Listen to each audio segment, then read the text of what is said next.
ఈరోజు దేవుని వాగ్దానం రోమనీయులకు రాసిన పత్రిక 8:28. కొన్నిసార్లు మన జీవితం ఒక అర్థం కాని పజిల్లా అనిపిస్తుంది. ఒక తలుపు మూసుకుపోతుంది, ఒక ప్రయత్నం విఫలమవుతుంది, మనకెంతో ముఖ్యమైన వ్యక్తులు మనకి దూరం అవుతారు. అప్పుడు మనకి మనసులో ఒక ప్రశ్న వస్తుంది, దేవా, ఇదంతా నాకెందుకు జరుగుతుంది? ఇదంతా నాకు ఎందుకు జరుగుతుంది?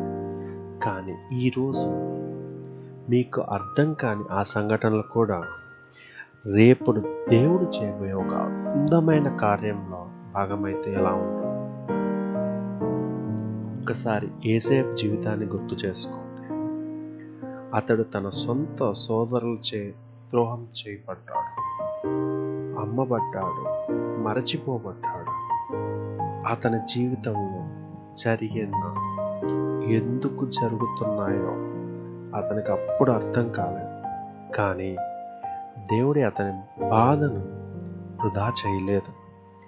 ప్రతి కష్టమైన అధ్యాయం అతని ఒక గొప్ప ఉద్దేశం వైపు నడిపించింది. బహుశా ఈరోజు మీరు కూడా అర్థం కాని ఒక పరిస్థితిలో ఉండవచ్చు, కానీ ఇది మీకు దేవుడు ఇస్తున్న జ్ఞాపకం. దేవుడు ఇంకా పని చేస్తున్నాడు. అదే ఈరోజు మీకు ఇచ్చిన వాగ్దానం. రోమనీయులకు 8:28. దేవుడు ప్రేమించు వారికి అనగా ఆయన సంకల్పము చొప్పున పిలువబడిన వారికి సమస్తము మేలుకే సమకూడి జరుగుచున్నవి. కాబట్టి ఈరోజు మొత్తం చిత్రం మీకు కనిపించడం లేదని నిరాశపడకండి. కథను వ్రాస్తున్న దేవునిపై నమ్మకం ఉంచండి. ఒక్కరోజు వెనక్కి తిరిగి చూసినప్పుడు అది మీకు అర్థం చేసుకుంటారు. ఆమేన్.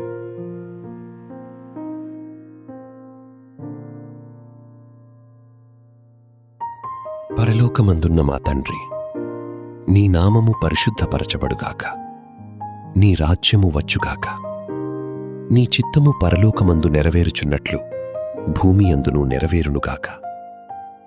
మా అనుదినాహారము నేడు మాకు దయచేయుము. మా రుణస్థులను మేము క్షమించియున్న ప్రకారము మా రుణములను క్షమించుము. మమ్మును శోధనలోనికి తేక కీడులో నుండి మమ్మును తప్పించుము. రాజ్యమును, శక్తియు, మహిమయు నిరంతరము నీవయున్నవి. ఆమేన్.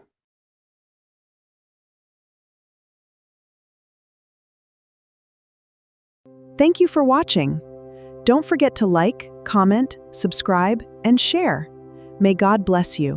See you in the next video.